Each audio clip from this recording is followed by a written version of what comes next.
இப்போ என்கிட்ட 10 லட்சம் இருக்கு. 5 வருஷத்துக்கு அப்புறம் எங்க இன்வெஸ்ட் பண்ணா நல்ல ரிட்டர்ன்ஸ் கிடைக்கும்? இப்போ உங்ககிட்ட ஒரு 10 லேக் இருக்கு. ஒரு போனஸாக வந்திருக்கலாம், ஒரு ப்ராப்பர்ட்டி நீங்கள் சேல் பண்ணியிருக்கலாம், இல்லை உங்களுக்கு கிஃப்டாக வந்திருக்கலாம், இல்லை உங்கள் சேவிங்ஸில் ஒரு 10 லேக் இருக்குது. அதை நீங்கள் வந்து ஒரு 5 வருஷத்துக்கு இன்வெஸ்ட் பண்ணணும்னு நினைக்கிறீங்க. இந்த 5 வருஷம் இன்வெஸ்ட்மெண்ட் கோல் அப்படிங்கிறது உங்கள் குழந்தை படிப்புக்காக இருக்கலாம், ஏர்லி ரிட்டையர்மெண்ட்டுக்காக இருக்கலாம், இல்லை கல்யாணத்துக்காக இருக்கலாம். ஏதோ ஒரு கோலை நோக்கி ஒரு 5 வருஷம் நீங்கள் இன்வெஸ்ட் பண்ணணும்னு நினைக்கிறீங்க.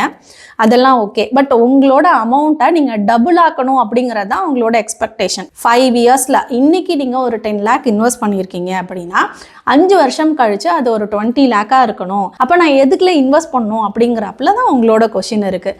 ஸோ இப்போ நம்ம இதை பார்க்குறோம் அப்படின்னா நம்ம இதை கால்குலேட் பண்ணி பார்த்தோன்னா கிட்டத்தட்ட உங்களுக்கு 14.9% ஒர்க் அவுட் ஆகணும். வருஷம் எவ்ரி இயர் 14.9% ஒர்க் அவுட் ஆச்சு அப்படின்னா உங்களோட இப்போ இருக்கிற அந்த 10 லேக்ஸ் அப்படிங்கிறது 5 வருஷத்தில் உங்களுக்கு 20 லேக்காக இருக்கும்.